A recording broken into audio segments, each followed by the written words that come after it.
Ito nga pala ang Lego World ng aking mga bebe. Ito yung garage.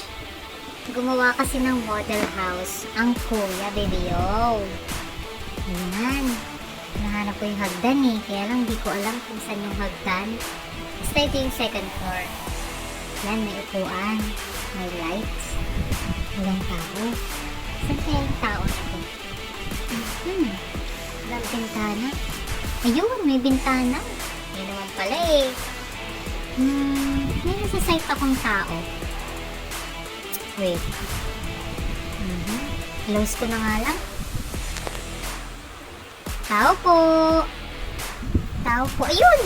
Naka-helmet pa yung tao. Nasa rooftop. Nagpapahinga o nagsa-sightseeing? Try nga natin. Yan, gunang-gunang ko na. Baka may hagdan dito. Ay! Ay, walang hagdan. Ano ba yan? Akala ko may hagdan eh. Uy, nalaglag siya. Di ko siya makuha. Ang hirap naman kunin ng tao dito. Ay, nalaglag pa yung light na nasa rooftop. Ako, lagot ako kay kuya. Ayun. Pinalsi ko na lang yung tao. Hindi ko talaga siya makuha. Pati yung light, hindi ko na rin makuha. Ako, paano ko kukunin to? Lagot ako kay kuya Bebeo. Teka nga, ang hirap talaga. Hindi ko talaga siya makuha. Ako, yung tao, nakatulog na. Yun. Yan. Yay! Nandito na ako. Yay! Aakyat ako. Yan, landag na lang na landag. Yan, dito na ako. Dito na ako sa canopy. Canopy ba tawag dyan? Naku, wala talagang hagdan. Paano ba ako bababa? Ay, uy, nalaglag na naman yung light. Lagutan naman ako kay Kuya Bebeo. Ang hirap naman kasing kunin. Napakahirap kunin. Talagay ko na nga. Hirap naman kasi, lagi nalalaglag eh. Nasaan na yung tao? Yun! Bantay na lang ako ng model house ni Kuya Bebeo. Lalagay ko na lang sa gilid. Ayan, may double bus pa dito sa gilid na Lego. Ang galing talaga mag-build ng Lego ni Kuya Bebeo. Tingnan nga natin kung may pasahero. Saan ako papasok? Ay, walang pinto. Tingnan na nga lang natin yung loob. Wala pa lang pasahero. Kawawa naman tong bus driver na to. Wala siyang kita. Ano ba yan? Hindi ko talaga alam kung saan ako papasok. Dito sa may left side. Baka may pintuan dito. Wala naman palang driver eh. Pinagluloko naman ako nito. Paano ako papara? Di wala rin pinto. Saan ako papasok? Alam ko na.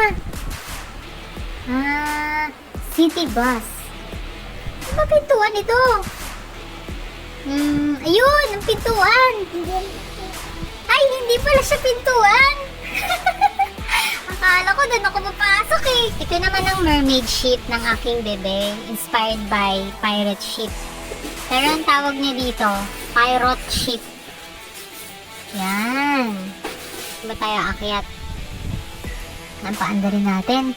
Diba, mga under nga. Sino bang mga sakay nitong mermaid na to? Tignan nga natin. Kaya tayo. Diba, ang daming sakay ah. Mga addict lang ah. Sino naman ang driver? Ayun, si Ariel. Siya pala yung nag-ooperate nito, si Ariel. Ito naman, ang tindahan. At kayo bibilang candies. Kaya lang, ubos na yung candies eh. Gift shop. Ito naman yung DIY drop tower ng aking bebe. Tingnan nga natin kung magdadrop. Siya lang din gumawa niyan. Sayang yung kay kuya eh. Sinira niya na, mas mataas yun eh. Tigas naman. 1, 2, 3. Diba, nag-drop nga. Kaso walang sakay eh. Ito naman ang Ferris wheel ng Kuya Bebeo. Ayan yung bantay, kalbo na. Ferris wheel. Kaya lang, walang battery. So, maganda sana may battery para umiikot at may ilaw. Yan tuloy, hindi ko tuloy mapaandar. Sayang naman. Gulo-gulo na siya. Wala namang nakasakay. Ayan, nagkagulo na. Toink. Yan, ang mga Lego ng mga bebe ko. O, diba? Sayang walang battery. Ayan, na-renovate na yan eh. Bye-bye!